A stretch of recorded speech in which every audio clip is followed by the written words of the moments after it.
Hi hello అందరికీ నమస్తే, welcome to our channel. నా పేరు రవీందర్.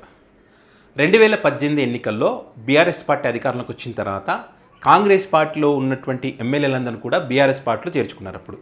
అప్పటికి బీఆర్ఎస్ పార్టీకి మంచి పొజిషనే ఉంది, 88 సీట్లు ఉన్నప్పటికీ కూడా మరి కాంగ్రెస్ పార్టీలో ఉన్నటువంటి ఎమ్మెల్యేలను చేర్చుకోవడం జరిగింది. సో అప్పుడు కాంగ్రెస్ పార్టీకి ప్రతిపక్ష హోదా లేకుండా చేయాలని చెప్పి బీఆర్ఎస్ పార్టీ అధినేత కేసీఆర్ చేస్తూ ఉన్నారు. కాంగ్రెస్ పార్టీ మనుగడ లేకుండా చేయాలనేది ఆయన టార్గెట్ అని చెప్పి కాంగ్రెస్ పార్టీ నాయకులు పెద్ద ఎత్తున అప్పుడు ఫైర్ అవ్వడం జరిగింది.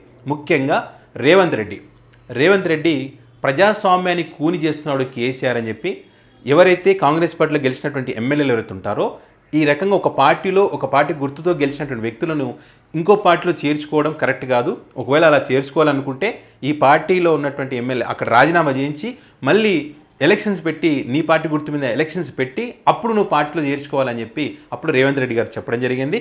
ఇదే కాకుండా నియోజకవర్గాల్లో మరి ఎమ్మెల్యేలు ఇండ్ల ముందుకు వెళ్ళి చావుడప్పు మోగించాలని చెప్పి కూడా రేవంత్ రెడ్డి చెప్పడం జరిగింది. ఒక కార్యక్రమాన్ని కూడా చేశారు. అప్పుడు ఈ నియోజకవర్గాల పార్టీ మారినటువంటి ఎమ్మెల్యేలు మీ నియోజకవర్గాలకు వస్తే రాళ్లతో తరిమి కొట్టండి అని చెప్పి కూడా ఆయన కొన్ని వ్యాఖ్యలు కూడా అప్పట్లో చేశారు.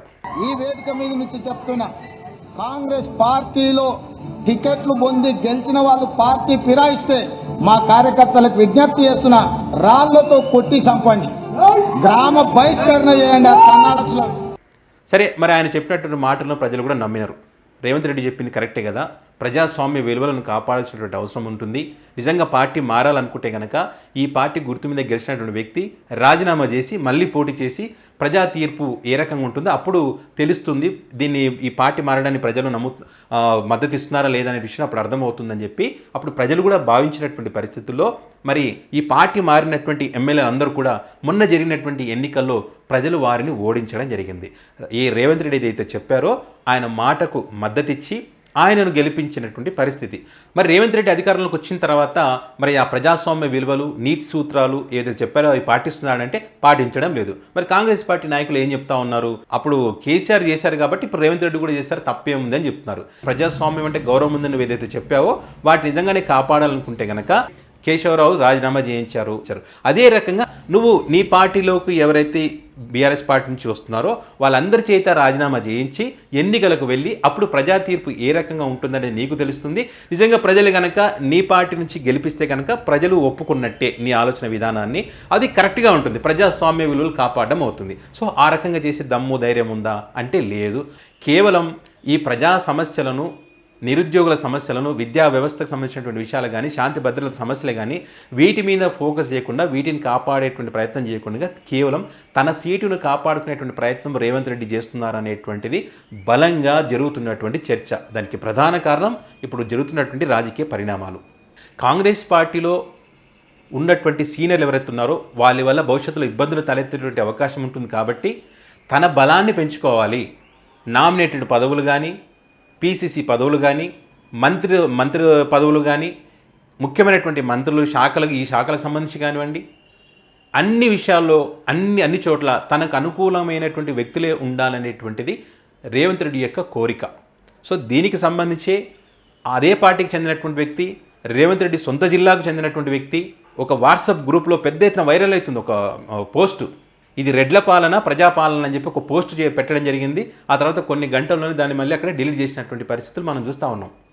పీసీసీ అధ్యక్ష పదవి కూడా మరి ఆయనకు చెప్పినటువంటి వ్యక్తి రావాలని కోరుతూ ఉన్నారు. హోంశాఖ ఆయనకు చెప్పినటువంటి వ్యక్తులు రావాలని కోరుతూ ఉన్నారు. ఈ మిగతా నామినేటెడ్ పదవులు కానీ మిగతా అందులో కూడా రెడ్లకు సంబంధించినటువంటి వ్యక్తులు ఎక్కువగా ఉన్నారని చెప్పి బీసీకి చెందినటువంటి ఒక వ్యక్తి ఈరోజు ఒక ఎమ్మెల్యే మరొక పోస్ట్ పెట్టడం జరిగింది. ఏదైతే మహబూబ్నగర్ ఎంపీని గెలిపించండి, బీసీని మంత్రిగా చేసేటువంటి బాధ్యత నాదని చెప్పి హామీ ఏదైతే ఇచ్చారో ఆ హామీ నెరవేర్చేటువంటి ప్రయత్నం చేయటం లేదు. ఆయనకు అనుకూలంగా వ్యక్తుల్నే పెట్టుకునేటువంటి ప్రయత్నం చేస్తూ ఉన్నారని చెప్పి ఆ కాంగ్రెస్ పార్టీకి చెందినటువంటి ఎమ్మెల్యేనే ఒక పోస్ట్ పెట్టడం జరిగింది. మరి ఇదే ఉమ్మడి మహబూబ్నగర్ జిల్లాకు సంబంధించి, మహబూబ్నగర్ అంటే ఈ రేవంత్ రెడ్డికి సొంత జిల్లాకు సంబంధించి ఉమ్మడి మహబూబ్నగర్లో గద్వాల నియోజకవర్గానికి సంబంధించి చూస్తే కనుక అక్కడ ఒక మహిళ కంటతడి పెట్టుకొని ఏడ్చినటువంటి పరిస్థితి నీ దగ్గరకు వచ్చి, అంటే నీ అపాయింట్మెంట్ కూడా ఇచ్చే పరిస్థితులు బీఆర్ఎస్ పార్టీకి చెందినటువంటి ఒక ఎమ్మెల్యేని కాంగ్రెస్ పార్టీలో చేర్చుకోవద్దని చెప్పినటువంటి పరిస్థితుల్లో మరి అంతకుముందు ఎన్నికల టైంలో మీరు అక్కడ వెళ్ళి ప్రచారం చేసినప్పుడు ఆ బంగ్లా రాజకీయాల గురించి మీరు మాట్లాడినారు. డీకే అరుణమ్మ మేనల్లుడే ఇప్పుడు ఉన్నటువంటి బీఆర్ఎస్ పార్టీ ఎమ్మెల్యే, మీరంతా బంగ్లా రాజకీయాలు చేస్తూ ఉన్నారు. వీరికి తరిమి కొట్టాలి, ఈ బంగ్లా రాజకీయాలను అంతమొందించాలి కాబట్టి ఒక బీసీ మహిళ అయినటువంటి సరితని గెలిపించాలని చెప్పి ఆ రోజు గొంతు చించుకొని అరిచినటువంటి రేవంత్ రెడ్డి ఈరోజు మరి ఏమైపోయింది అది? ఇదే డీకే అరుణమ్మను వ్యతిరేకించినటువంటి రేవంత్ రెడ్డి మరి ఈరోజు అదే కుటుంబానికి చెందినటువంటి వ్యక్తిని కాంగ్రెస్ పార్టీలో చేర్చుకున్నటువంటి పరిస్థితి. మరి ఆమె ఎంతో కష్టపడింది సరితమ్మ, మరి ఎన్నికల్లో మన ఆస్తులను తాకట్టు పెట్టి మన ఎన్నికల్లో పోటీ చేసినటువంటి పరిస్థితి. అలాంటి మహిళని దగ్గరకు వచ్చి కంటతడి పెట్టుకున్నటువంటి క్రమంలో కనీసం ఆమెను మాట్లాడి సముదాయించి చెప్పేటువంటి ప్రయత్నం కూడా చేయలేదే. మరి అదే నార్కర్లు ఎంపిక గెలిచినటువంటి మల్లు రవి ఎవరైతున్నారో ఇదే మల్లు రవి ఆ రోజు ఆమె కంటతడి పెట్టుకున్నటువంటి క్రమంలో పక్కనే ఉన్నారు. మరి ఆ రోజు ఇవన్నీ ఆరోపణలు చేస్తూ ఉన్నారు, మేము ఆయన పార్టీలో చేర్చుకోవడం లేదని చెప్పి ఆయన పెద్ద ఎత్తున మాట్లాడారు ఆ రోజు.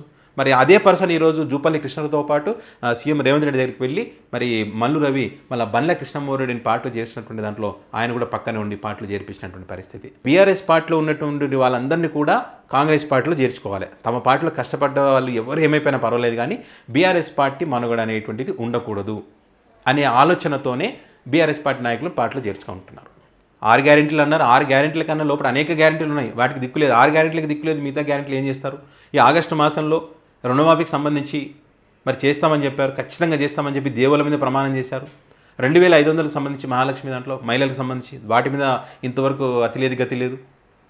ఇలా అనేక రకాల సమస్యలు, రైతు భరోసాకు సంబంధించి కానీ, ధరణికి సంబంధించి కానీ, మార్పులు చేర్పులు చేస్తామని చెప్పారు, దానికి సంబంధించి కానీ ఎక్కడ దీనికి సంబంధించి లేదు. హోమ్ మినిస్టర్ లేరు, విద్యాశాఖ మంత్రి లేరు, శాంతి భద్రతల సమస్య మీద దృష్టి పెట్టడం లేదు. రాజకీయాలు కేవలం తన సీటును కాపాడుకోవడం కోసం మాత్రం చేసినటువంటి ఒక ప్రయత్నం ఇదంతా కూడా.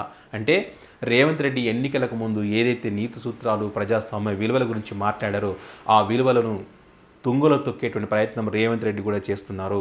అధికారంలోకి వచ్చిన తర్వాత ఎవరైనా అంతే, అధికారంలోకి రాకముందు ఎన్ని నీతి సూత్రాలైనా, ఎన్ని డైలాగులైనా, ఎన్ని విలువల గురించి అయినా మాట్లాడతాం, కానీ అధికారంలోకి వచ్చిన తర్వాత వాటిని మేము పాటించమని చెప్పి రేవంత్ రెడ్డి మరొకసారి చాలా క్లియర్ కట్గా నిరూపించారు. సో ఇప్పుడు దీనికి సంబంధించి ఎమ్మెల్యేలు ఇంకా ఎంతమంది బీఆర్ఎస్ పార్టీ నుంచి ఎమ్మెల్యేలు కాంగ్రెస్ పార్టీలో చేరుతారు, మరి దీనికి సంబంధించి బీఆర్ఎస్ పార్టీ కూడా లీగల్గా ముందుకు వెళ్ళాలని ఒక ప్రయత్నం చేస్తూ ఉంది. రాజీనామా చేసిన తర్వాత పార్టీలో చేర్చుకోవాలని చెప్పి వాళ్ళు చెప్పేటువంటి ప్రయత్నం చేస్తూ ఉన్నారు. ఇంకొక అంశం ఏంటంటే బీజేపీ పార్టీ ఈ బీఆర్ఎస్ నుంచి కాంగ్రెస్ పార్టీలో చేరుతున్నటువంటి ఎమ్మెల్యేలకు సంబంధించి ఎక్కడ కూడా మాట్లాడలేదు, చాలా మౌనంగా ఉంది. ఎందుకంటే రానున్న రోజుల్లో ఏ రకంగా పరిస్థితులు ఉంటాయనేటువంటిది వాళ్ళు కూడా ఆచితూచి అడుగులు వేస్తూ ఉన్నారు. అటుపక్క చంద్రబాబు నాయుడు ఎన్డీఏ కూటమిలో భాగస్వామ్యం ఉన్నారు, ఇటుపక్క రేవంత్ రెడ్డి చూస్తేనేమో చంద్రబాబు నాయుడుకి అనుగుణంగా పనిచేస్తారనేటువంటి చర్చ ఉంది.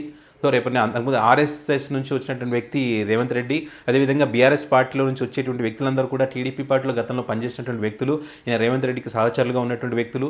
సో ఏదో జరగబోతా ఉంది అనేటువంటి ఒక చర్చ అయితే ప్రస్తుతం జరుగుతూ ఉంది. మరి ఎమ్మెల్యేలు ఎంతమంది ఇంకా ఈ పార్టీలోకి వస్తారు, భవిష్యత్తులో కాంగ్రెస్ పార్టీ ప్రభుత్వమే ఉంటుందా, లేకపోతే వీళ్ళు అనుకున్నటువంటి వేరే ప్రభుత్వం ఏమన్నా ఏర్పాటు అయ్యేటువంటి అవకాశం ఉందా అనేది మాత్రం ఇప్పుడు దీనికి సంబంధించి ఒక ఆసక్తికరమైన చర్చ అయితే నడుస్తూ ఉంది.